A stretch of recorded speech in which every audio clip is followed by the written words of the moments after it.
ground shake.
Okay.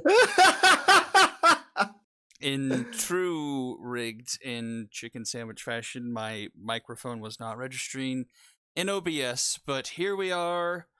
Rigged is live post week 1 coverage, but before we start, we are going to start the trait rolls. We just switch over to the wheel, and I figure we just go straight down the list in alphabetical order, and of course my cell phone's ringing. Can't talk now. All right. Okay, so first off, ball player. Oh my good lord. Okay, someone is actually trying to call me, I guess. Can you talk for a second? Sorry. Yeah, so looks like that we've got some great trait rolls. Yes, lasers, this is live. In terms of who we're rolling for, we've got the ball players are going to be rolling for Illa Page. Uh nope, not taped. Luther Munster for the Bombers is going to be rolled. Jorge Watsky for the Dragons. Alfred Walker for the Gauchos. Sir Alex Einstein for the Knights. Ryan T. Hill for the Moonshots. Nick Papagorgio for the Retrievers. Duke Town for the Serpents. Kevin Mannequin for the Skulls. Dixie Norms for the Stingers. Lars Hunter for the Unicorns.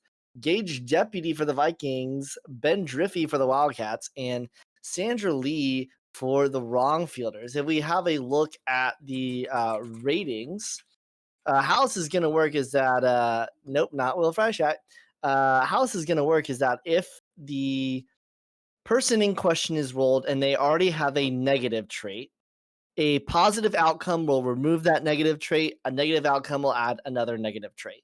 Okay, I'm back. And while you mentioned that, so someone negative rolls a negative, they get another negative. What if we roll the same trait? Do we just re-roll until it's a different trait, or Yes. okay, Yes. okay, cool. And the same thing. Hey, thanks, Elder, for 6 months with Prime. Great to see it. Also, if it is a positive person, and I don't know if we have any of those, but if it's a positive person, a positive outcome will add another positive trait. Negative outcome will remove the positive trait. And then, same as last year, if they don't have any traits, positive is a positive trait, negative is a neutral trait. So, All right, so we've got that covered, and I'm just going to start rolling. are we just going from top down? So, Yeah, Illa top Page is going down. to be the first one. Illa Page Ball Players is first up, and I'm going to give wheel a spin, and we're spinning. Either going to remove the K-Dud or adds another negative. Oh, it's gonna be close. Oh, that is negative. Ooh, it's delayed for me too. So, Oh, sorry. no worries, no Okay, worries at all. so That's why you're doing it. So it's gonna be another negative trait for Illa Page. Tough break. It is rolling, 55-45, positive to negative in terms of the and odds. we've got BB prone. So Illa Page is now K Dud and BB prone. Oof, hate to see it. All right, next up is Luther Munster for the Bombers.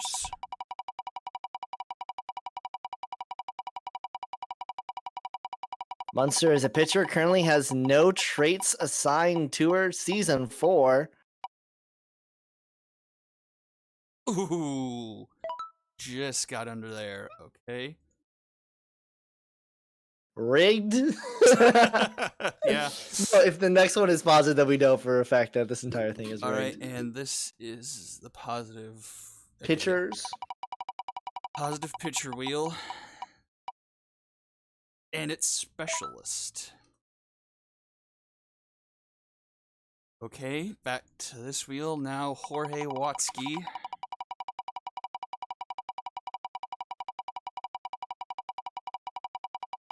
Big bunnies, no whammies. Nope, we're going in alphabetical order. And it's going to be Oh. Wait a minute. That was It's positive. Yes. Okay, so the reason why is because, as you can see, it alternates colors. The reason why that, even though it's red, it's positive, is because inherently when you have 11 positives and 9 negatives, one positive is going to be a different color. So that is correct. okay. You can, and if anyone, like, if you can check, like, if you scroll down on that page for the wheel, you can see that there are 11 positive entries and 9 neutral entries. Composed is Jorge Watsky. So now we can officially say that this is rigged, right? Because of the first 3, the one for the ball players was a negative and the 2 for us were positive. Yeah, 9 and 11. Okay, I see what you're saying. Okay, so next up, Gauchos and Alfred Walker. He is another one of the few that was submitted that already has a negative trait. Trying to remove, what is it, Whiffer? I believe so. If I And can find it. just misses. We might get crucified before the night is over. No, we'll only get crucified if you and I Are the have the only only ones. positive ones, which Okay. mathematically would be Improbable. ridiculously. Actually, I wanna do the math on that. So there are 1, 2, 3, 4, 5, 6, 7. 1, 2, It would be 55. It would be 0.55 squared 11, 12. times 0.45 to the 12. Yeah, bad jumps. So not awful. I don't know. It's not another one that's going to affect his hitting. Alfred Walker was fast. He wasn't that fast to begin with. So for a second negative trait, that's not going to kill you. Which one was it? Bad jumps for Walker. I mean, Bad it'll be jumps. updated in the team pack. we're But writing all this down. I'm live updating it in the traits as well. Okay, so now we're spinning for Sir Alex Einstein of the Knights. So far, it's only been pitchers that have rolled positive. Oh, never mind. Ilya Page rolled negative. She's a pitcher. Fun fact, the odds of it only being you and me that have the positive traits is a 0.0069% chance. We're off the hook.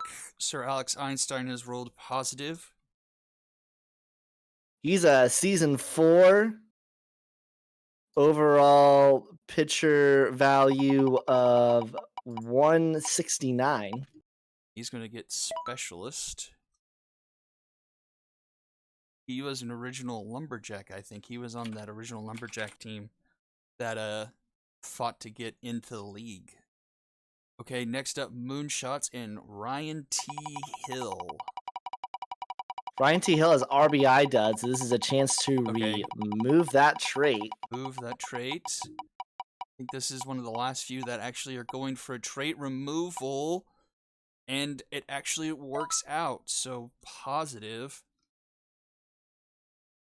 That's got to be great considering he's got not already bad hitting as it is. So removing that RBI dud's going to feel great for Pandora. Let's see, I'm curious what his stats are. Let's see, Ryan T. Hill, lefty. Oh, wow, 32-47. So removing that RBI dud does help quite a bit because I think RBI dud's like minus 10 or 15. Okay, here you go, Puppet. Next up, Nick Papagiorgio. Spinny spin, spin. Papagiorgio, season 5. Catcher, single position. And it looks like you got it by the hair of your chinny chin there. Positive for Nick Papagiorgio, and this is going to be our first spin of the positive position wheel. Look at all those options. Look at all those chickens. And we're going to get... Ooh, that's right on the line. It's going to be outside pitch. All right, next up is the Serpents and Duke Town. Let's see how bad we can rig it.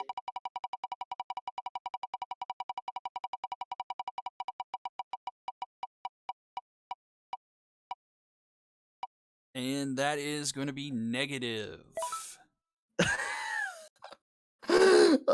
Dean's not gonna talk to us for a while. No, because it's so far it's been let's see, 2-1, That's our third negative so far. 2-2, 3-2, 4-2, 5-2, 5 positive, 3 negative so far. Okay, and here is the negative wheel. Where is Duke Town on this? Is he in the majors? You're looking for bad jumps here. You're looking for bad jumps. Bad jumps, and you know it's not the end of the world. Yeah, that's kind of the end of the world right there. Whiffer and RBI dud are the worst, but yep. Whiffer's going in right there. All right, now it's time to do the Skulls and Kevin Mannequin. Mannequin, a free agency pickup, didn't get drafted in the draft. This is to remove his bad jumps trait. This is to remove bad jumps, and it looks like that will happen. Positive. 6 of the 9 to so far positive. Bad jumps removed. Okay, now we go to the Stingers and Dixie Norms. This is also Dean Town got Whiffer. Okay, this is for the Stingers. Dixie Norms, I think, has BB prone. So this is another roll to remove. Yep. And it's not going to happen.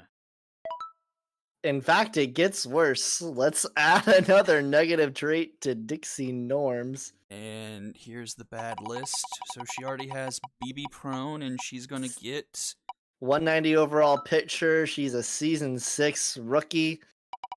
And we're going to have to spin again because it's BB prone. Wait, is the only other bad one K-Dud? It would have to be K-Dud. Are there only 2 negative pitcher ones? Because look, it's BB. Oh, yeah, I guess so. So, yeah, it's going to be K-Dud. Okay, yeah. Yeah, that's right. That's right. Because I looked through it.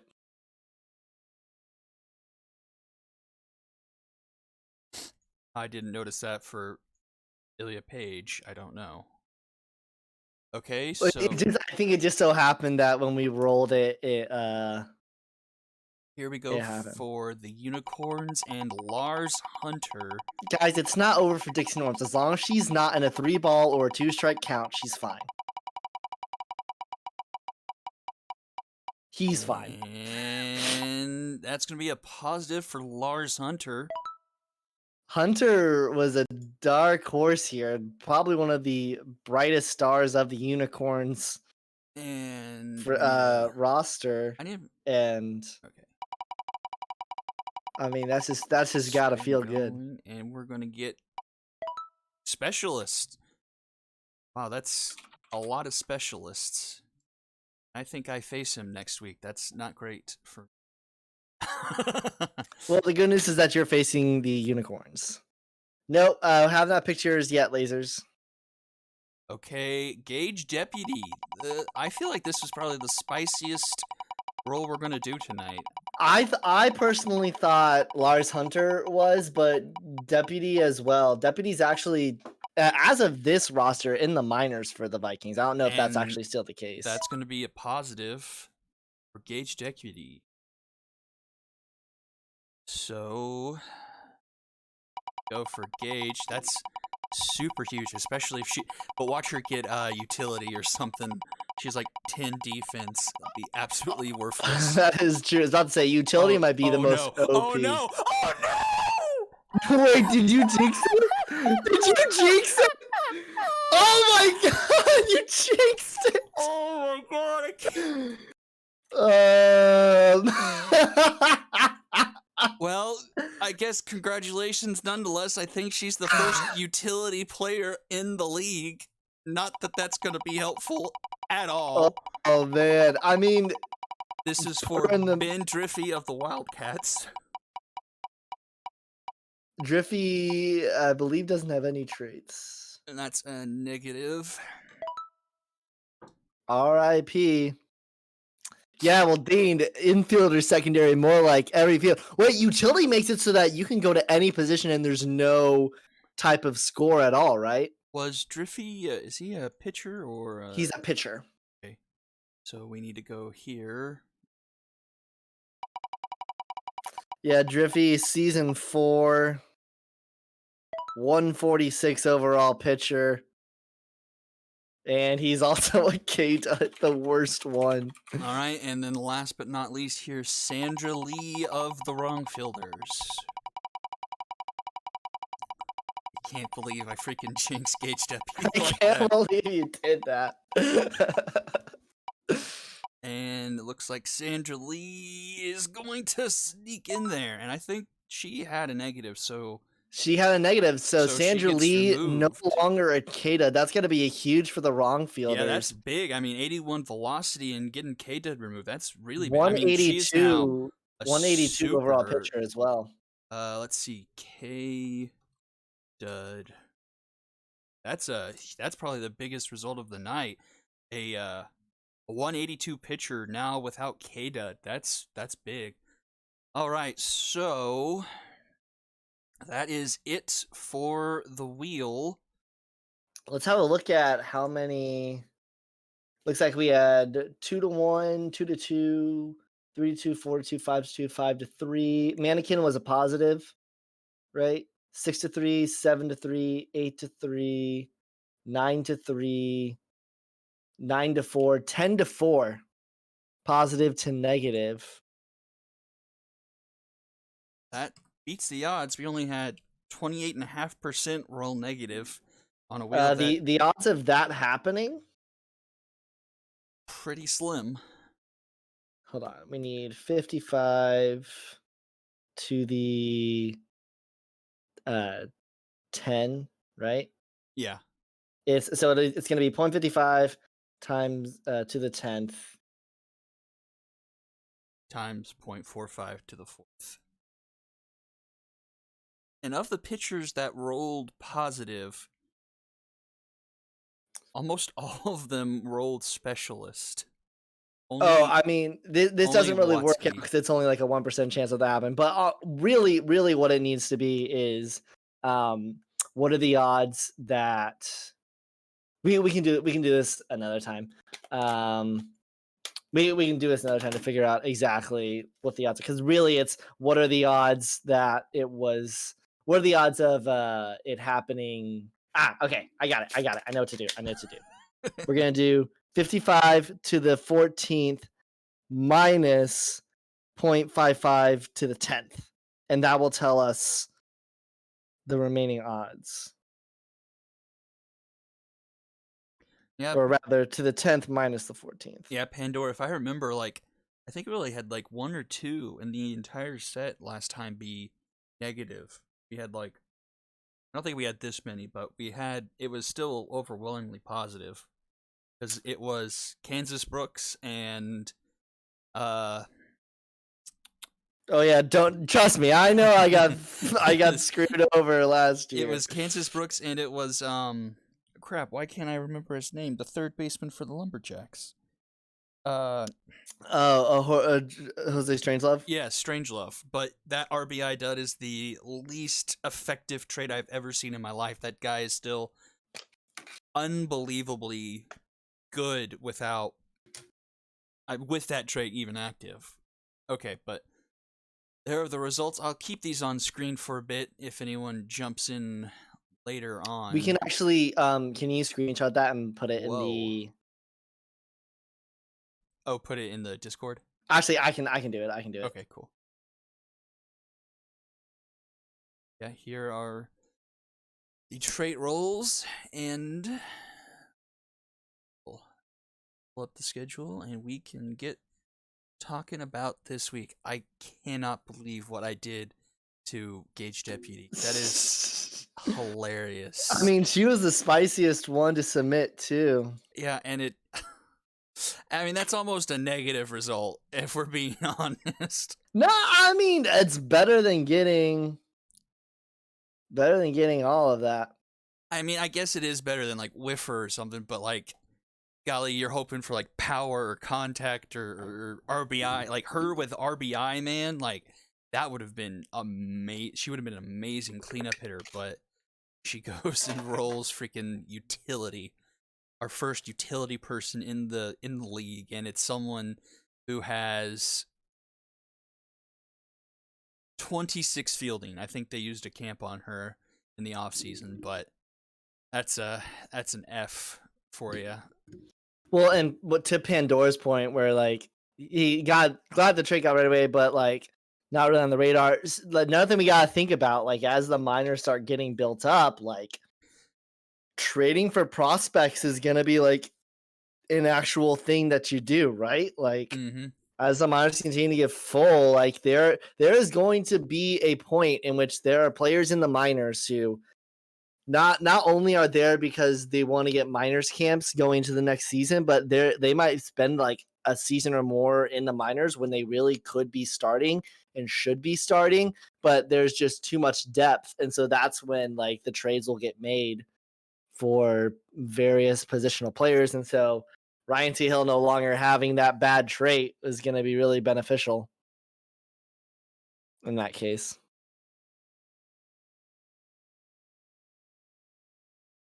All right, shall we get into things? Start off the week.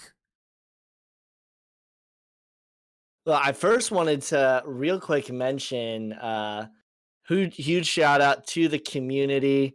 Um, had ton of viewership in week one.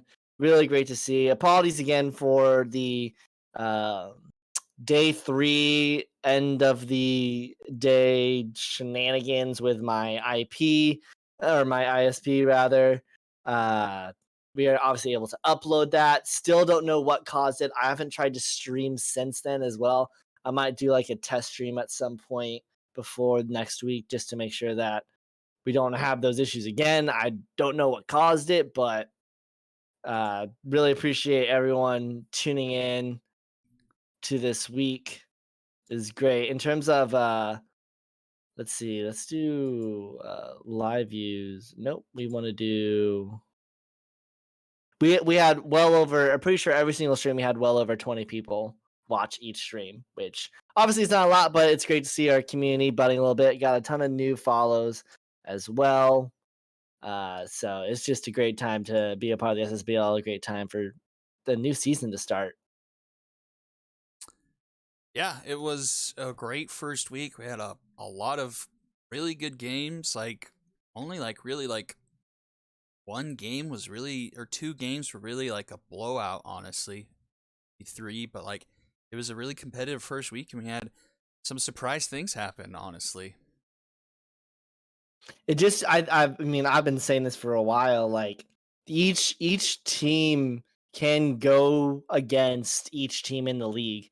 And I mean obviously we'll get into some of the surprises, but uh one thing I'll point out is last season Dragons started out 6-0, didn't even make playoffs. So not I don't know how much we can interpret from the first few weeks of action, but it's still spicy to see some of the matchups that we have. And I think it just really exemplifies the parity of the league. Because even though there is going to be RNG involved no matter what, obviously the closer all these teams are to each other, the more spicy results that we'll see.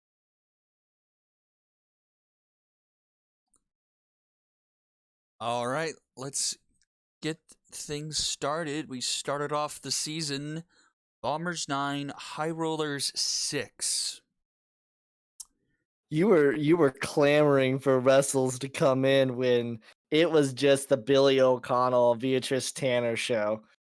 Because it was funny. Like I mentioned it in the stream, how you were commenting like, man, I think I may have overpaid for that trade. Mm-hmm. And then the first game of the season, they just come out and absolutely carry the game for you. Yep, and honestly, I like let me think. Beatrice Tanner, player of the game of that one, but like second player of the game, honestly, was Narcisio Dixon. Like here, I can pull up on my screen, not the screen, but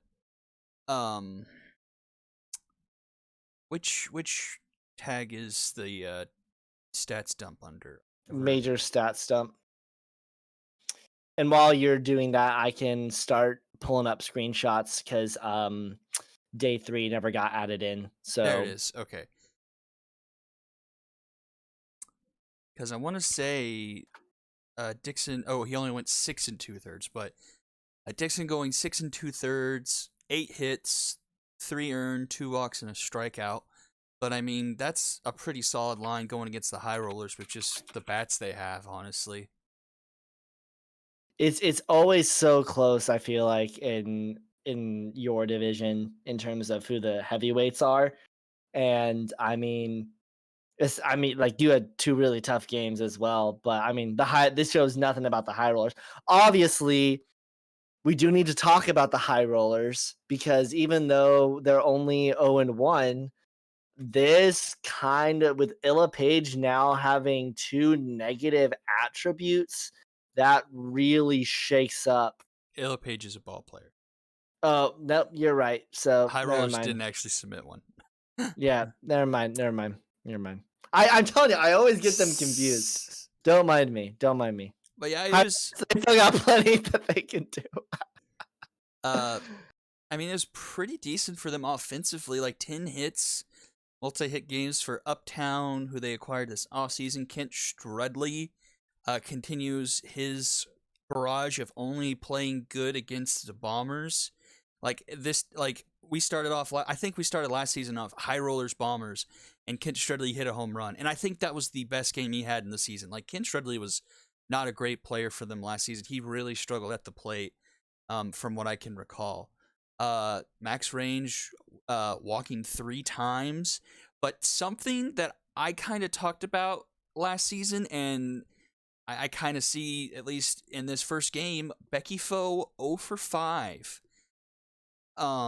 That Getting a little bit of Trudy Fruity syndrome. Yeah, I feel like that was one of their big problems. I mean, I'm probably overstating it, but Becky Foe, for her stats, you feel like probably should be around a 300, maybe 350 hitter. I don't really remember where the mean kind of sets now in SMB 3. I know we're not hitting as high as we were in 2, but she struggled last season, and going 0 for 5 to start the season isn't exactly what you want to see.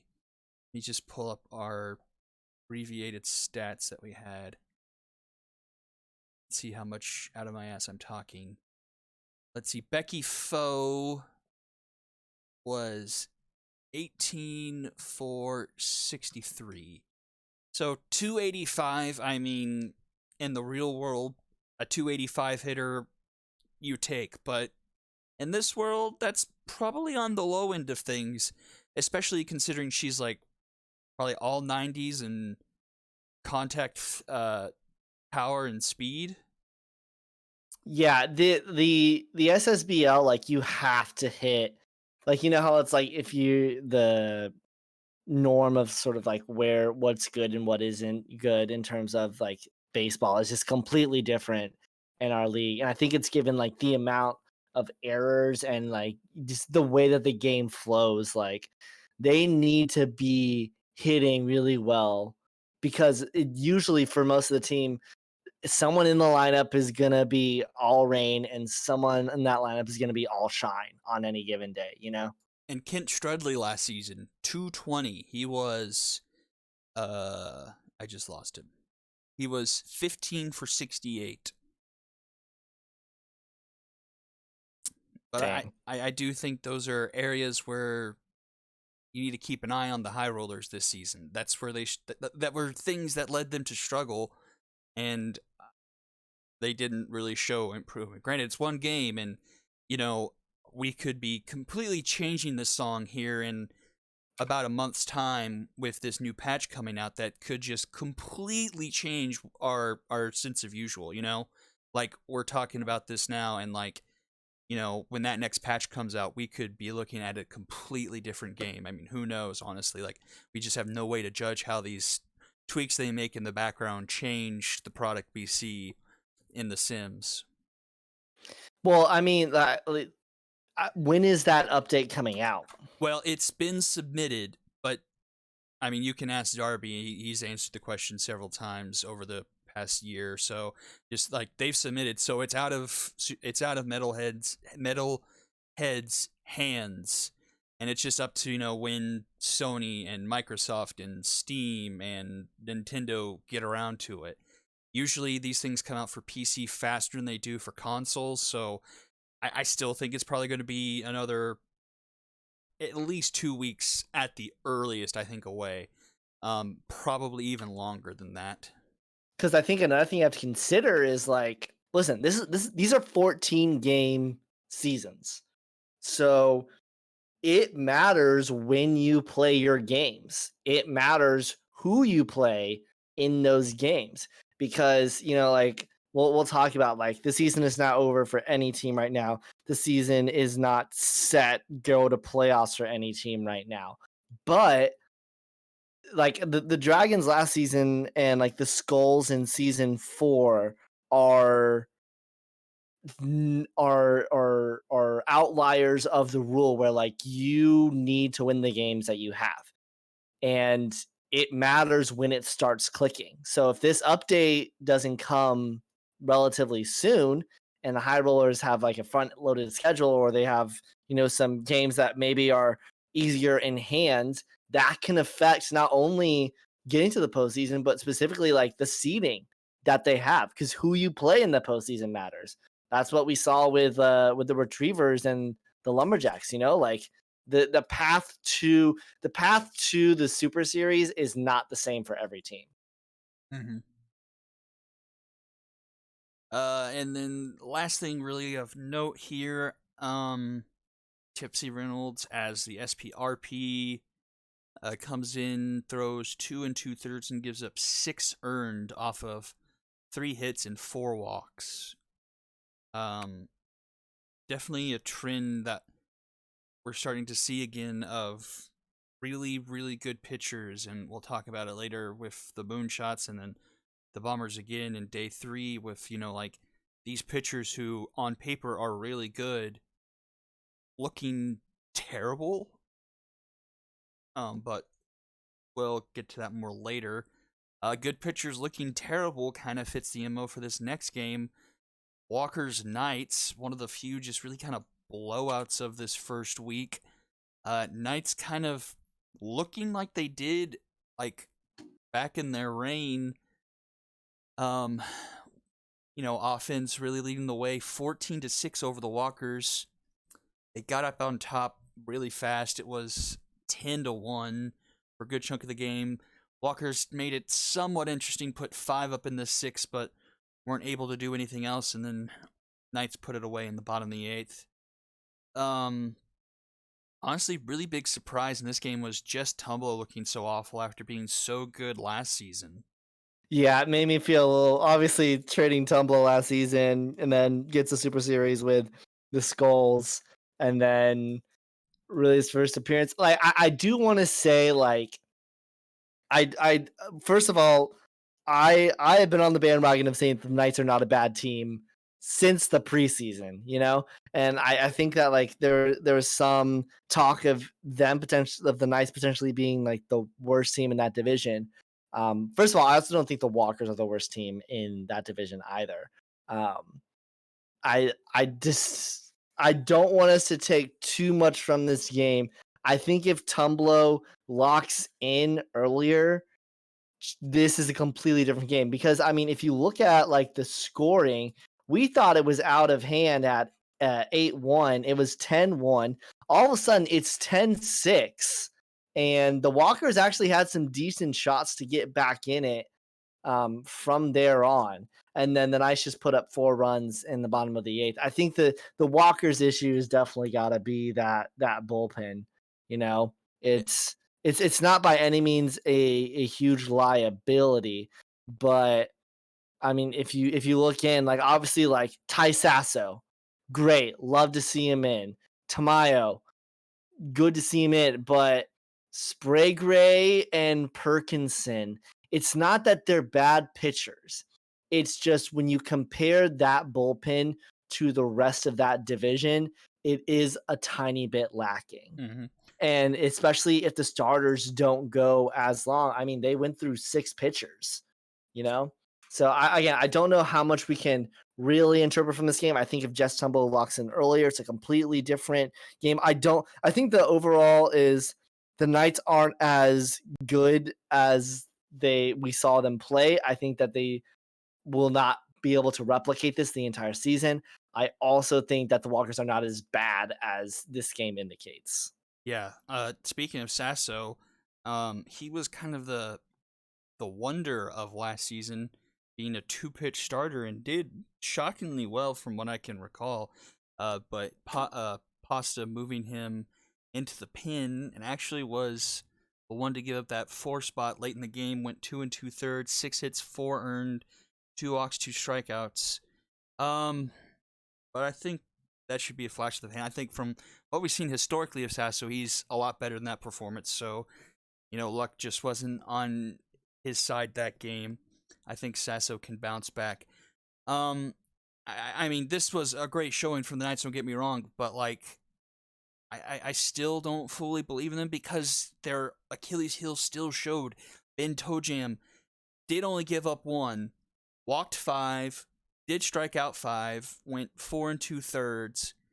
Aldo Ship, who is usually their more reliable bullpen piece, is who gave up that 5 spot that at least opened the door a bit for the Walkers. Gave up 5 over 2 2/3, 6 hits, 3 walks. But I worry about this bullpen and that being the big thing that prevents the Knights from a successful season or a extended season. I still think Knights are one of the top teams in this division. I still think that I still think the Lumberjacks are the worst off team in the division. Again, not because they are bad by any stretch of the means. Uh, but ironically, compared to all the other teams in the division, I don't know if the hitting is there. Whereas I feel like the Knights have the hitting and the pitching necessary. Again, all this is about is about minimizing losses. And I really think that this Knights team is very good considering what we've seen from. And one thing with Pandora's point is they didn't plan for the future. I mean, I'll point out that the Dragons only have 1, 2, 3, 4, 5, 6, 7, 8. Okay, I suppose we have. I mean, we only have 8 players in our system that are season 4 and younger. But again, like we saw what happened this past season with aging, where season oneers didn't get knocked honestly too badly off. Really, like if you are a power star in the SSBL, the aging only knocked you off slightly. Now, this next season, it's only going to be the players like, Brock Hansen, Mario Wrestles, those that are going to be able to still maintain probably at least 2 more seasons. One season in which they're middle of the pack, and then one season where they're like a bench warmer type, last 2 raw, type performance. So like I'm not convinced as well that the Knights are going to be leaving anytime soon. I still think the Knights have like a 2-year postseason window, even with that. But that's a lot of talk for just that one game. Mm-hmm. So next game, the one like pitchers duel of the week. Wrongfielders 3, Gauchos 2. This game was 1-0 for 7 innings, and then Cherry Drew, I think. Yeah, Cherry Drew. Cherry Drew absolutely blasted a 3-run shot in the top of the 8th inning that gave the Wrongfielders what they needed to push them over the top. Yeah, I mean, I just feel bad for Large Marge, man. Like again, I think that the Wrongfielders Wrongfielders won that game, right? Like they definitely deserve to it. But it's just another case of just the players not hitting into the right spaces for the outside. Like, what do you do to fix that? Yeah. It's just chronic to the organization at this point. Yep. Wanda Cosmo gets one of the hardest luck losses you'll ever see. 6 2/3, 3 hits, no earned, 1 walk, and 7 strikeouts, and gets a no decision. I mean, that is better to get the no brutal. decision than to get the loss. I mean, yeah, granted. I mean, but that's like a prime Felix Hernandez no decision. Like 7 Ks, and your offense can't give you like more than literally 1 run of support. And Ben Long, I think it was basically right off the bat, gave up a couple of hits or a hit and a walk, and then let Cherry Drew go yard. It was the momentum swing, and again, like we didn't really see too many pitchers battles in week 1, and that one was just it was one of those pitchers battles where it was fun to watch, because I mean we're talking this entire game about the Gauchos being like so dominant and the wrong fielders not having any hope in their organization for a while, and we forget that the Gauchos lead is only 2. Mm-hmm. And like it just immediately completely flipped the script from what we have been discussing the entire game into, oh yeah, that's right, this is still baseball. And honestly, Romfielders don't have too many bad bats. Their bullpen is still going to be a huge liability, but the Romfielders only gave up 2 runs against the Gauchos and only gave up 5 runs against the Lumberjacks. Yeah, and we saw a bit of the wrong fielder's future kind of starting. Hank Murphy, the first specialist the league ever saw, 1 2/3, only gave up 1 hit, struck out 1, and got the save in this one. And I think, we see one of their pitching pieces of the future. A lot of that offensive side is going to go by the wayside, but like you're saying, I the wrong fielders are, I think, a little bit better off than we were thinking start season. I also like this is the boat that Lasers has put himself in, right? Is for specifically pitching, going for and basing it off of traits. And also now with Sandra Lee panning out and working, where Sandra Lee now only does no longer has that trait that Kada got removed for her, and having Hank Murphy with the specialist, Leela drafting Burns. Leela Burns high up, but getting that with the trait, like maybe he knows something that we don't, like Hank Murphy, 3 hits in 3 innings against the Lumberjacks. And in this game, we saw only 1 hit in 1.2 innings, 1 strikeout. Like Hank Murphy is the in a organization that lacks solid pitching stars. That's the definition of a jewel to behold going forward in the organization. Oh yeah, I completely agree. Like, in season 5, I really wanted him. I really wanted to like try and get him because I like specialists. That's one of my favorite traits. And I just could not get, because I was trying to trade like back into that first round to like position to try and get him, but I couldn't do it. And the wrong field, it was the prior manager. What was his name? Forrest. And he took him. It was a good pick because I think that trait is one of the stronger ones in the game.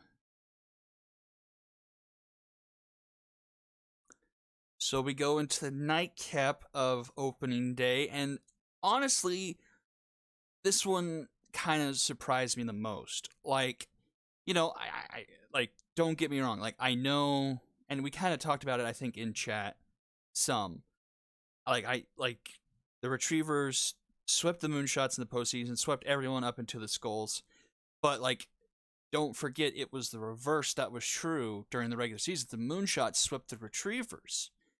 And, I was expecting this to be a back and forth game, but, I mean, Moonshots did face Bodan, and D. Belford didn't have a great game-ish.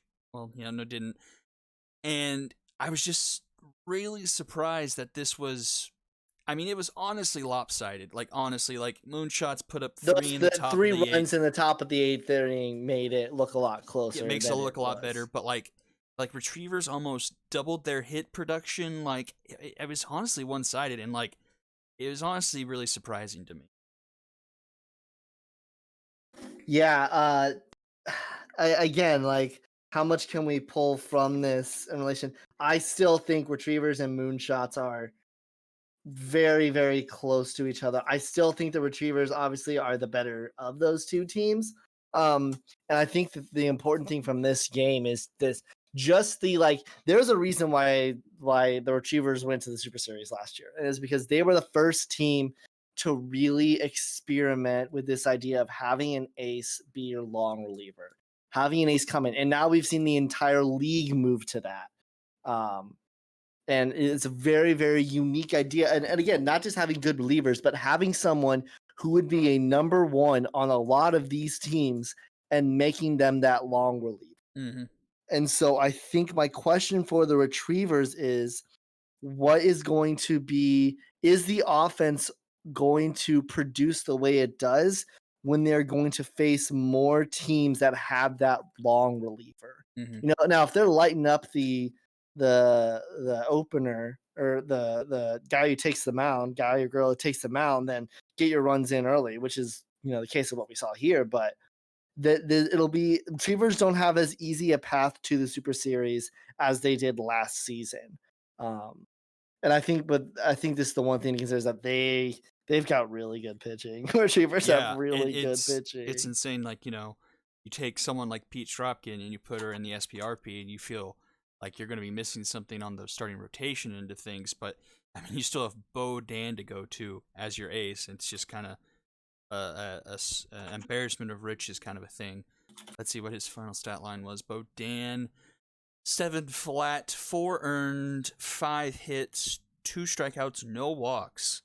That might be one of the few entries of the week with no walks. Then Dropkin, 2 innings, 1 hit, no earned, a walk, and no strikeouts. And then Belford, 6 and a third, 6 earned off of 9 hits, 2 walks, a homer, 2 strikeouts, and Sawamura.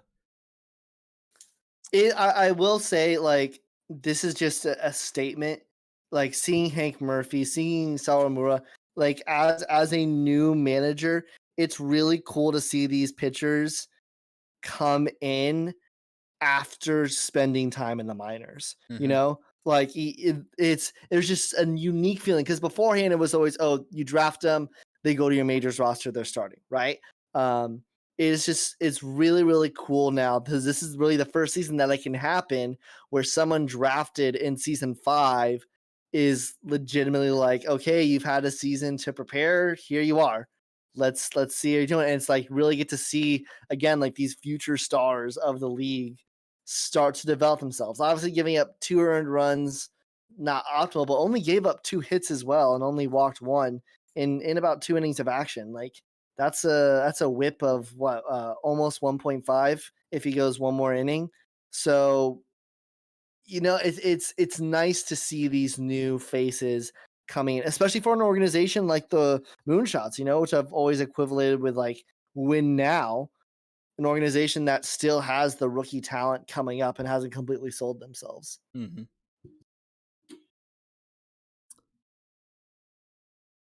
All right, going off to day 2, we've got ball players 9, stingers 5, and holy freaking Murph Kelly.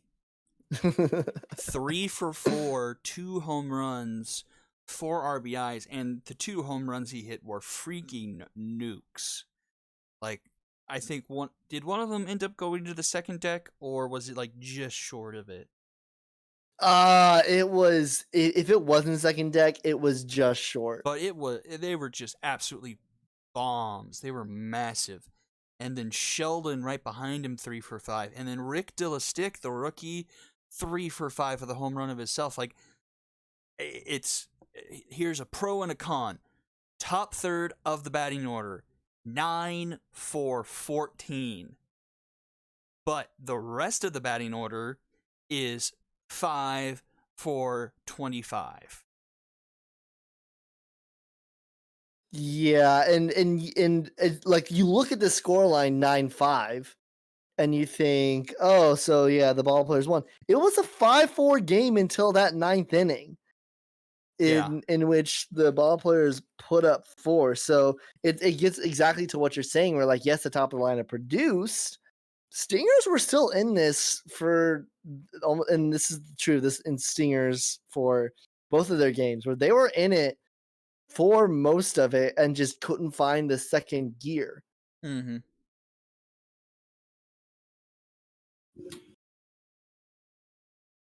Robin Ryan a bit roughed up, going 6, giving up 8 hits, 5 earned, 2 home runs, but had a 2-4 walk to strikeout ratio. So of being a maxed out pitcher, that's probably the best walk to strikeout ratio we saw this week.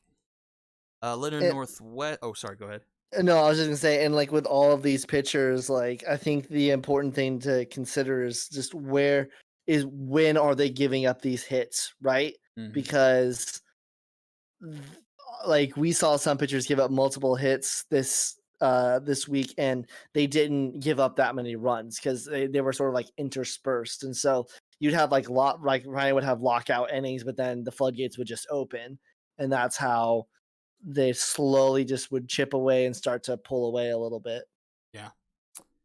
Northwest on the other side of things, 5 1/3. It wasn't great, but it wasn't awful. 3 hits, 2 earned, 5 walks, 6 strikeouts. And then Ilya Page, the woman of the hour. Came in as a starter. Yeah, that's I really. It was the only one that had happened, to be fair. And I still don't get why it happened. Honestly, like everything was in balance. I even double checked the save. Like I don't know what happened there.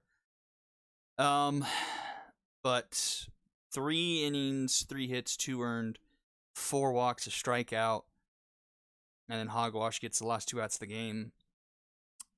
Interesting to see what Page happens now. Now that she unfortunately has double negatives.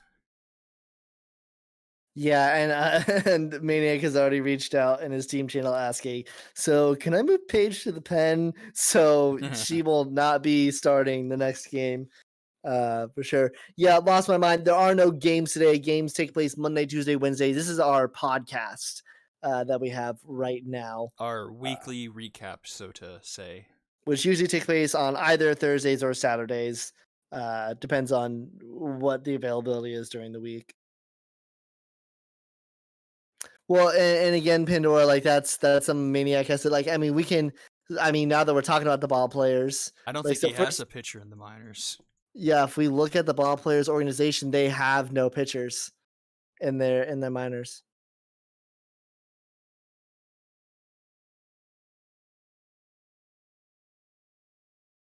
So it's because they dropped a bad pitcher to pick up Page, and then it's not. No, I would say that like it made sense by the trait role, right? Because K Dud is the worst of the 2 options that a pitcher could have. Like K Dud is absolutely the worst. So it makes sense, and it's gonna be interesting now because if you look at the ball players, pitching is where they're lacking. Like they've got Northwest as the starter. They've got Adrian Walker, who's a K man, 207. That's fine. Their next starters are 177s. They've got a 208 Earl Hogwash as their closer. They got Fitzmagic at 184, Page at 182 with the 2 negative traits, and then a 166 as well. So they either honestly their only option right now is to make some trades. They're gonna have to potentially trade if they are really concerned about that bullpen. They're gonna have to make some trades with their positional players or with picks in order to get pitchers. We'll have to discuss for a trait role going into this time next season. Like, do we allow people to roll a double negative to try and remove one of them? Something like if they roll negative again, they lose like 10 points off of their highest stat or something. Something to think about for next season. Yeah, I don't know if many people will trait roll on 2 because at that point, they're only gonna have one negative trait. Right, they're such a lost cause already, but Yeah, I mean, like but like it's it's also like she is a rookie, like someone as young as she is, it might be worth the investment to try, you know? like, oh man, it is tough. Like Illa Page, man, she's gonna have one 3 inning appearance on her well, no, she'll have some more appearances unless Maniac is able to make some trades to bolster up the pen. But yeah, it's just rough. Okay, we go into the surprise of the week. Unicorns for Skulls 3. I had this concern with the Skulls roster. I did not know if they had the same hitting that they did last season, and they don't. They don't have the same hitting. It turns out like Kip Shaw and a lot of the top end was really carrying a good portion of this team. And they still have good hitting, and they had to face an ace, but I am not convinced that because the defining trait of the Skulls last season was, yes, the pitching was good, but you were scared because the Skulls were always going to be able to find runs. I don't have that same feeling this season.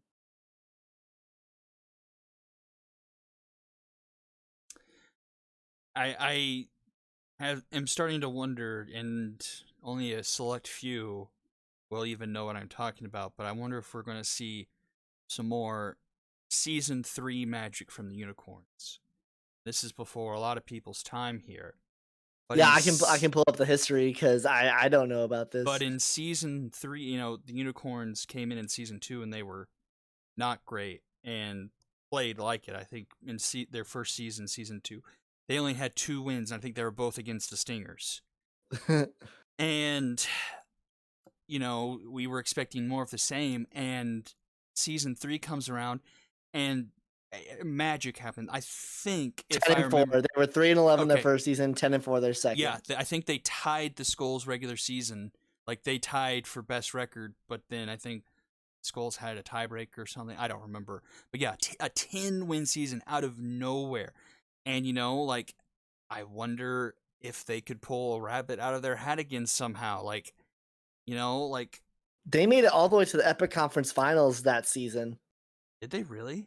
Yeah, they lost to the eventual champions, the Serpents. Wow, That was the only postseason appearance for the Unicorns was the season they went 10-4 and made it all the way to the Epic Conference Finals where they lost to the eventual champions. but it's just a little like this felt very similar. Like you go in, you don't think the Unicorns have any hope, and it's like they're sticking around. They're sticking around. Oh, they have the lead. Oh, they choked it. Oh, the game's over and they won. Like And now Lars Hunter is a as specialist, specialist, and which all of a sudden their top 2 in the rotation are actually very decently scary. yeah, that really concerns me. What is he? A left? Is he a left or a right hand pitcher? Hunter, Yes, he's a Lars right. Hunter is A right. so specialist means that when they face other right-handed, Yeah, right? when they face the same handedness batters, the batters lose like 10 or 15 points out of power and contact, I think. Oh, I would like to take back my initial point about how the top rotation looks scary. Lars Hunter, even with specialist, is still a 169, and Porsche Knight is still a 172. So But I don't. like, I now here's what I will say. What happens to the Unicorns? This is a hypothetical. I'm not saying this is going to happen, so maybe we shouldn't even talk about it. But let's say the Unicorns win, like 3 of their next 4 games. They're sitting at 4-1. Look at that pitching talent that they have does a in mass the call. Yeah, minors. exactly. If they're hanging around like, like a game out or something come halfway through or something, or like, they're like I'm saying, they're doing a lot better than they thought. does a mass call up happen? Because they have, I think, more than enough power down there. And like we've seen a year or so of Valet Renoir, we've seen Aubrey Hendricks and Betty Golden. Those are stud pitchers in the minors. They were fantastic for him last season. I mean, granted, they're still at 180s pitching wise, but like they are really good. Like just I remember watching a few of their games. Like they're really, really solid pitchers. Like, and it's just like it's kind of interesting if like the Unicorns can get these like sneaky wins and back into something. Like, do they make a playoff push? Like I feel like they could if they wanted to. It's going to be like kind of like it's not straight up roadkill like we kind of thought going into the season, but also like we were saying, for the high rollers, this is one game, and like we can't make an entire season. It's for the Skulls, yeah. Maybe I understand well, what no, you're saying. for the As we were Unicorns, saying for the high rollers, for the Skulls, it's just one game.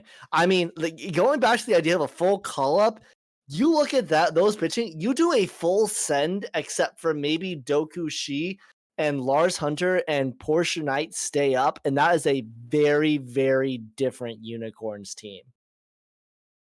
But I was also saying the flip side. One game for the Unicorns, we can't believe all the hype right then and there. Like, No, but the idea of them winning a few of their next games and Elder starting to think,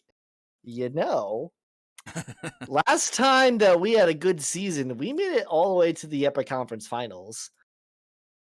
I just think the potential would be spicy, and that is what I am rooting for, is a spicy. So, next game, another big surprise. Speaking of spice. Yeah, Overdrafts upsetting the Moonshots 5-4. And this is where we kind of move into the pitching taking a turn for the worst. Donnie Botticello, let me just pull it up here. 4 earned runs, 4 hits. Again, here's what I gotta say about Botticello. 7 4 walks. earned runs on 4 hits. It's the 7 walks. It's the 7 walks that. And a guy who is all 80s. Like 7 walks shouldn't ever be happening. Which hopefully will get patched out. Now, granted, the overdrafts are not a bad team. Like, here's the thing about the overdrafts, and maybe you can correlate. And this is not speaking poorly of anyone, but what was tough about the overdrafts now and last season, and the Vikings last season, is that it felt bad with not many moves happening in the clubhouse, is the way I'll phrase it. Yeah. That this type of stuff happens, right? It feels bad, man. it feels bad, man. But the overdrafts, like, they are a contact hitting team. Marzo, Jackson, Moore, Straining, Sardi, Knight, Ducato, Artisanal Long all have over 90 contact. Like, that is ridiculous to see that many players with contact on that squad. And as a result, what does that lead to? That leads to a lot of foul balls, right? And so my assumption would be, like, maybe the overdrafts get a lot of walks because they just know how to stay alive in the zone. Like, they're not getting a ton of power behind stuff, but they're at least getting a piece of it. I get what you're saying, but I feel like you're giving the game too much credit in its design. I'm not sure if the game is quite that smart. Well, I mean, but I get what you're saying. The point of rigged is to draw conclusions from a very small sample size. Isn't that the whole thing of the SSBL? Is to draw conclusion. But like, I see both sides of the coin, kind of what Pandora is saying, but I also see the opposite. Like, I'm seeing 10 hits. Like, that's a lot of hits. But I'm also remembering, like, they had about 4 double plays they grounded into. And that's also kind of the thing, this is such a contact team, but the power is kind of hit or miss. So, and the speed is definitely on the slower side. Like, the fastest person on the roster looks like it's Jackson Moore, and he's at 84. No one else is like we have KDC and Ferrari at 79, and then it goes down from there pretty drastically after a couple more. Um, but it's like, but also I agree with Pandora. It was literally one swing. It was KDC's one swing that was the offense for the Overdrafts for almost the entire night until Dan Winkler pulls the ultimate Dan Winkler and hits the game-winning home run in extra innings. You know, like it's just this was a one of the more bizarre games of the week. I mean, everything about this was bizarre. Nero Bammer struck out 8 people. Like what? Like we saw him in spring training. He gave up 5 earned against me in like 3-4 innings. Like and then like strikes out 8 against the Moonshots. I'm like very like this game. This game is like the biggest like what how who like I it doesn't make a lot of sense. I mean, yeah, it's one game we'll see. I mean, but already the heroic icons, division where we said it is retrievers and moonshots and no one else, is already looking potentially spicy if trends continue. And then I'm gonna have to eat this next one. This was hard to watch. As much as Beatrice Tanner won me the first game, she cost me dearly in this game. She cost me at least 2 or 3 runs defensively in this one. Like things got out to a really bad start in the first inning. CDC, which is a horrible abbreviation. I guess we'll just Cass. We'll just say Cass. But Cass like walked her first batter and then gave up like a single or something, and then they stole, and so or I don't know. I think there were 2 runners on with like only 1 out, and the next ball gets hit pretty close to her, and like what I thought would be routine double play, get out of the inning, disaster averted. It just like slips right under her glove, and 2 runs came in to score, and it went downhill from there. And then it was a lot later in the game, and the writing was already on the wall. But like one just kind of like breezed right over her head, and she didn't even jump, and another run came in, and it's just like it was surprising. I mean, granted, she's playing in a secondary position, but she also has 90 base fielding. Like these should be plays that are really easy to make, I feel like, for someone with that kind of fielding. Like just the ball just literally like I was stunned when it happened because I just thought it was going to be so routine. It was just going to be flip to second, flip to first. And when I saw, wait, the ball didn't get sucked into her glove, it's going into the outfield. What just happened? And like I was looking for like the error exclamation mark thing, and there wasn't anything. Like she didn't even hit the ball, and it was just so like bizarre. Like I was just like, oh, okay. I mean that is true. It was also like gotta be able to get runs. Like as much as the defense was an issue there, like you turns out you can't win a baseball game with 0 runs. Yeah, You Becky know. Mess was Now, yeah, possessed. you ran into Becky Mess, but I mean that's I think the biggest pull from that. Obviously, like CDC not doing well with those 4 earned Well, and runs. honestly, it was just that inning, like her first inning, like I think she threw like 30 pitches, and she just was so far behind, it just ran away from her, unfortunately. And then Mario wrestles. I mean, and exactly what Pandora is saying, like Bonatello couldn't hit the zone; those were balls. Like that was exactly the same thing with wrestles. Like he was throwing things, it's just nowhere close to the strike zone, and I just feel like that is sometimes so forced by the game. Like just like there'll be, and I'm not just saying for Mario wrestles, but like I see it constantly in other games. Like just like there'll be just one batter. It doesn't matter if your pitcher's locked in or tense or whatever, there'll just be one batter where they just throw 4 straight balls nowhere close and it's an instant walk. Like it is just like forced into the game and it feels so unnatural. It's just literally ball, ball, ball, ball, and it's over. It's just it feels really bad. Well, I mean, speaking of feels bad, going into first game of week 3 or week 1, day 3, Brock Hansen, 7 earned runs, 7 hits, 3 walks. in a win for the Vikings over the Dragons. I didn't get to pay much attention to this day of games.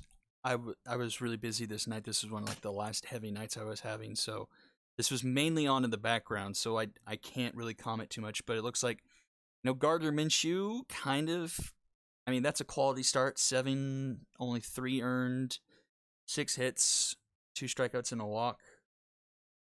Butts doing what he does, fairly clean, and then Cooley getting the last 2 outs. And honestly, it was just the Brock Hansen, Mm-hmm. It was just that start. Like Woody Scottish was lights out. 2 strikeouts in the 5 outs that he pitched. It was just, I mean, like obviously, like hitting wise, Seb Esposito can't go 0 for 5, the top of the order. Right. That type of thing. Again, the bottom of the like Gary Starr, the bottom of the over hit for where he was. Um, it's just a case of, to be honest, like it wasn't really the hitting that lost it here. It was just Brock Hansen only gave up 7 hits, but the 7 hits he gave up were really important hits. Just the defense, did they? I guess you don't have any errors, but was like, they didn't make plays that they might have, could have, like just kind No, of it's just slid by. really well hit balls. Okay. And like Newell's Nunez, obviously with the 2-run shot, which I think is the one that kind of like put the. Now, obviously it's a 7-4 game, so it's only 3 runs, but kind of put the nail in the coffin for it. But yeah, it's just the walks combined with allowing 10 base runners on. While that seems not that bad for someone like Brock Hansen, that's a bad outing. Right. But that's all I have to say about that game. Yeah, Squared came in at a interesting time, as next game is Stinger Cyclones. And honestly, what happened in this game, I feel, was almost exactly what happened to Cass on night 2 to California here. She had a rough first inning, just things were perfectly hit to where fielders couldn't get to them. Walked a few people and a little bit got away from her. But, only 2 earned runs, only went 4 innings, did strike out 4 people though. Like, if things just went her way just a little bit more, that's, 5, 6 innings and it looks a lot better. Just it went perfectly the wrong way a few times where, you're out really early in this one. For California. Stingers feeling really like Cyclones last year, where it's not that the Stingers are a bad team. It's just there's just not that next gear just yet. And they made it close. All these games, even like the Dragons one, where it was only like a 3-1 difference. Every single game this day was an absolute banger. Mm-hmm. And Stingers so close. They were so close from at least like tying it up. Yeah, like had the opportunity. Like Kyle Edwards was looking like what he should. Like had an absolute massive performance. Almost had the CGSO, but came up just short. And 1 out short of a CGSO. And Lancaster, 1 earned run does get credited to Edwards, but it was Lancaster who really gave it up. And, left the door open in the end for the Stingers to try and send into extras, but they just couldn't quite get it done. But I mean, if this is the Edwards we're going to see again, back from, when he first started season 4, I mean, if he's going 8 innings every game, like, look out almost. Like that's the best he's looked in a regular season game in a season. Like last season, he had a good spring training game, but was awful during the season. But if Kyle Edwards is a point short of Robin Ryan. I didn't even realize it. He's 98, 99, 99. I didn't even know that until looking at this sheet. But, holy cow, that could be a serious problem for that other conference in that other division in the Epic. Yeah, I mean, again, I think the Cyclones. This has been a they. I think last year was a blip in the radar because obviously the season 4 first season, and they had a decent their first season. They made it to the Epic Divisional. They had a 9-7 record. I feel like that's a representative of this team. This team is slightly above average, not necessarily there with the depth, but slightly above average, and just they got the win that they needed, especially when you consider that this was nearly a 3-0 shutout. They really need someone other than Spool Thomas Jr. at second. Like, Spool Thomas Jr. is honestly the big holdback of this team, especially with him hitting 1, 2, 3, 4, fifth in the order. Like, you have a 34 power guy in a cleanup position. Like, it sucks the life out of this offense, I feel. Like, he was 0 for 3 in this game. Let me bring up stats for last season. Spool. Spool Thomas Jr. 12 for 49. 12 for 9. 244. That's not numbers a cleanup hitter should have. 245 if you round it up, but like just reshuffle the lineup and have him like a number 9 hitter because he's got decent speed. So if he does get on base, someone at the top there like Jet County, Doug Kelly, Jerome Diligence could hit him home if he does get on base, but not rely on him to get Jug County, Jerome Diligence, Doug Kelly home, flip the script. Yeah, the Cyclones for sure. I think their issue going forward is just the positional player depth. I mean, again, like they've got some really top end hitting talent, but as we've seen in this league, it's going to take a little bit more to make sure that they can maintain it consistently. All right, next game. Banger of the week. Yep. What did this go into? 12? 11 innings. 11 innings. And, I mean, granted, don't get me wrong, like 3 earned runs isn't a bad performance, but this was kind of what I was talking about the Serpents. Like, this was probably one of the best showings we've seen from Sammy Green in SMB 3, but, it's still 3 earned runs, 2 of them off a home run, walked 3, struck out 3, only 6 hits, but it's just like, on paper, the pitching staff looks good, but performance, it's not always up to snuff.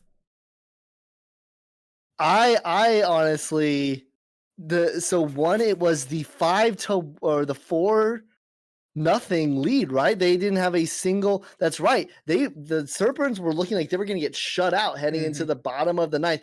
Also, RIP Big Sky rather. You have the Moonshots and the Serpents, two of the most, especially if you look at that sheet that I did the other day. Moonshots and Serpents, one of the most like elite organizations in the SSBL in terms of all-time recent history, weighted by the number of seasons that they've been in. RIP 0-2 to start Big Sky. Obviously, seeing the close loss to the overdrafts of the Moonshots the day before, and then the day after, Serpents. And this is even more heartbreaking to be losing 4-0. Yeti Olson executes and you get all 4 runs in that bottom of the 9th inning, multiple chances, and Louisville gets the win for the Angels as they just can't mount any type of offense past it. I'll say this without a shred of irony or anything. I think Pacifica Northwest was the best pitcher taken in last season's draft. I think she has consistently shown that. I think Holiday is close, but I think Northwest is better. I think she's been consistently better too. Let's see if I can find her. Northwest. Well, I say that. 21 and 2/3 last season.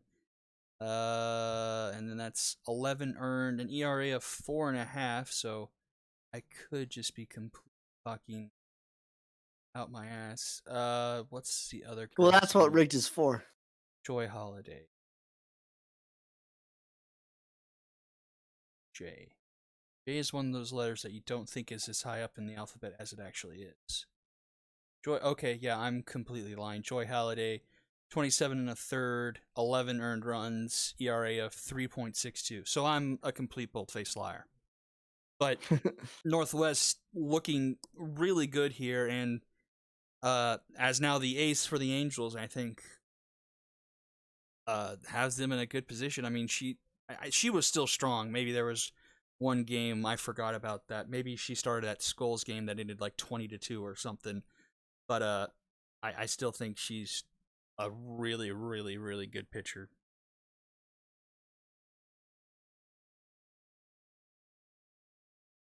Yeah, it was just an absolute.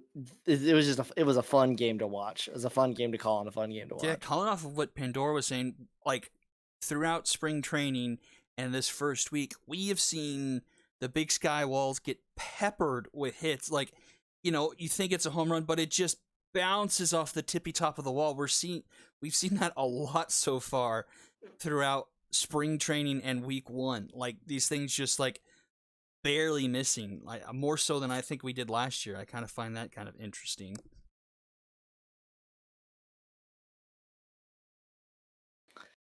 Which kind of leads us into the last game that had to have its spicy conclusion uploaded. Man, it had all sorts of turns, especially that bottom of the ninth inning. I thought the wrong fielders were gonna do it, man. Mm. Bottom of the ninth inning, but the Lumberjacks starting out 1-0 for the season. They get the win. So I never really got a chance to watch this game. I did.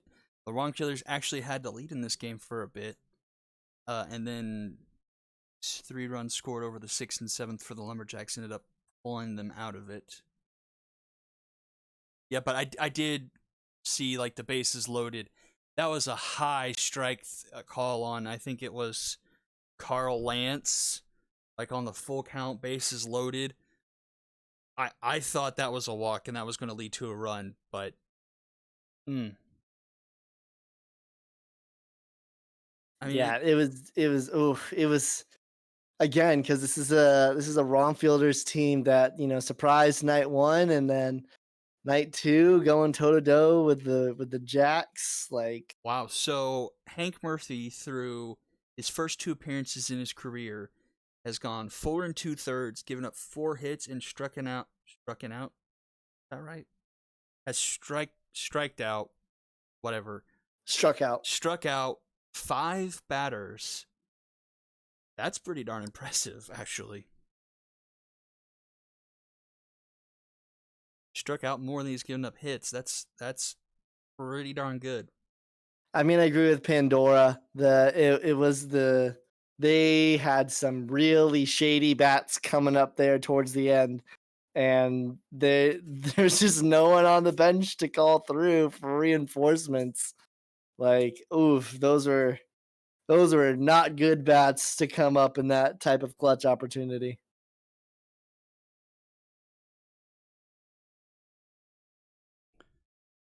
So that does it for week 1. We can take a quick preview to next week. Some big games. Angels Vikings playing Vikings playing every day of the week next week. Triple header for the Vikings. Angels High Rollers is an interesting game. That series they split the season series and they faced each other in playoffs and that went full 3 games. Like, I'll be interested to see if these 2 teams are still on that kind of same tier. It will be 2 versus 2 pitcher wise, but I do think that game's gonna be interesting. Vikings Retrievers, like you mentioned, then Vikings Overdrafts, then Vikings Knights. And what's interesting about that one is that is going to be the number 4 for the Vikings against the number 3 for the Knights. So we're seeing both of these teams play each other where it's basically going to be bats versus bats. But number 3 for who started for the Oh, was it Holiday? No, it was Minshew. So okay. Yeah. So their third The third. Wait. Oh, it'll be the fourth. So it'll be Woodward. I had the numbers backwards. So Woodward versus whoever the 3 is for the Knights. I was gonna think. I mean, get this get this Bert Barnstormer, like probably the single best performance in a season we'll ever see in this game from a pitcher, is the number 3 for this team. Bert Barnstormer threw 40 and 2/3 innings last season and gave up 3 earned runs. 3. Had an ERA of .66. The consistency of pitching for the Vikings is for sure scary. And had a strikeout to walk ratio of almost 3-1. Like, that's what they rode last season. I do think they've made a couple of changes, like, have Gage Deputy, the utility infielder now. It brings some good life to that lineup a bit more. And it not, gives them some juice where they needed it offensively. It'd just be interesting to see, can that pitching still live up to the... I mean, you're never going to live up to a .67 ERA season. You just can't expect that. But even if that ERA is goes to 2.5, 2.5 is more than acceptable, I think. Even 3 probably in this league. I'm not convinced that it'll be able to be maintained, though, given the quality of hitting in that division this season rather. The hitting only got better in this division. Mm-hmm. Okay, so give a spicy take, Fizek. What's a spicy take? What happens next week? What happens next week? Give us a spicy take. Let's see. What is a spicy take that I would feel comfortable saying? All right, let's go with this. Moonshots 0-4 by the end of week 2. How's that for a spicy take? That would be spicy. And the Dragons are right along with them at 0-3. That would be mega. I mean, they did get swept by the wrong fielders last season. I mean, granted, I'd say I have a hard time seeing them lose. I probably said that last season. So, I mean, that is pretty dang spicy. My spicy take would be Unicorns beat the Bombers this week. Yeah, that would be pretty spicy as well. Which do you think is more likely to happen? Both the Dragons and the Moonshots going 0-7 combined, or the Unicorns beating the Bombers? Well, that's your number 3 starter. Who's your number 3? Johnny Sins. Interesting. What is the biggest guarantee next week? Let's put that on the line. What is your biggest guarantee for next week? Biggest guarantee.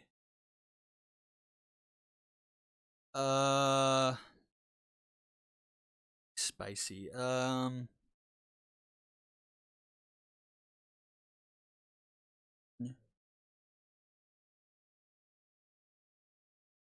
Okay. Screw it. It's going to be spicy as well, but I'll say it. All players beat High Rollers. I have my biggest guarantee as High Rollers beating Angels. I don't know how much of a guarantee that is. I'd be interested to see, lots has changed over, season over season. Angels are an older team, so, they got hit by aging a little bit more than the High Rollers would have. So it'll be interesting to see. But these two teams were like back and forth last season. Just High Rollers got the last laugh at the end. I'll be interested to see, this is going to be a measuring stick game. Did the High Rollers, kind of tear themselves up and the Angels aged themselves down a little bit? But that's going to be an interesting game to see, how that division, a division battle. Yeah, I think a lot of those games are going to be close next week, as much as they were close this past week. I think, again, the parity of the league has never been as close as it's been right now. There is not much that separates a lot of these teams. Yeah. Puppet, you missed the spicy takes of Whitney thinks that unicorns are going to beat the Bombers. I say that the Dragons and Moonshots will be a combined 0-7 by the end of next week. Was our spicy takes.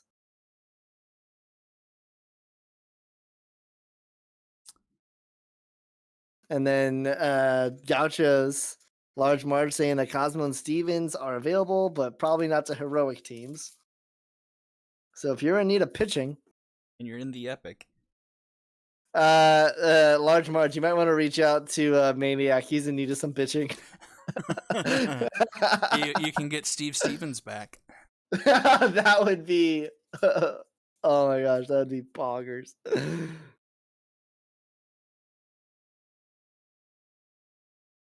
And Gigi Nori. I forgot about that, yeah. That's like a Chris Archer style trade.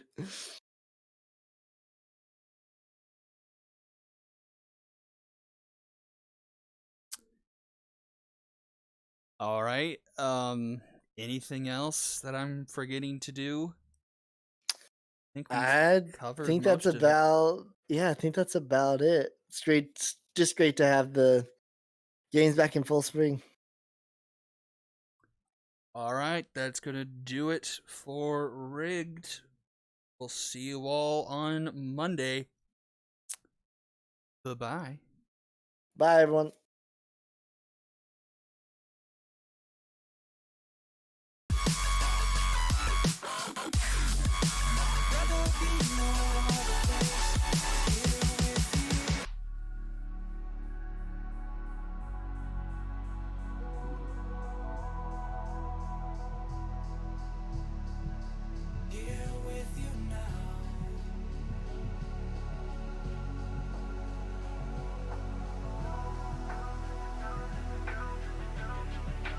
Here with you now. See your face in the crowd, but you don't seem so far away. Everything between us is empty space, empty space. Even when the music is loud, I'd rather be no other place. Here with you now. Here with you now.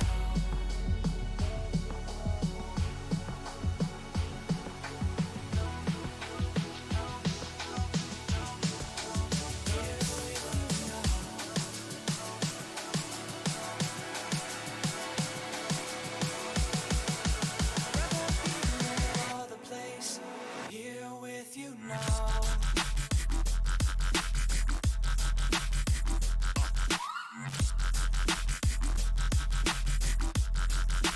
Here with you.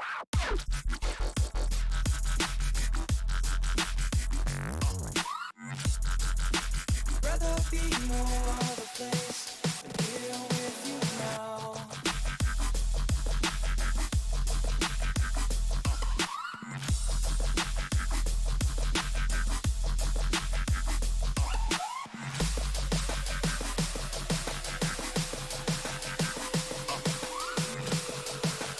Rather be no other place than here with you. I see your face in the crowd, but you don't seem so far away.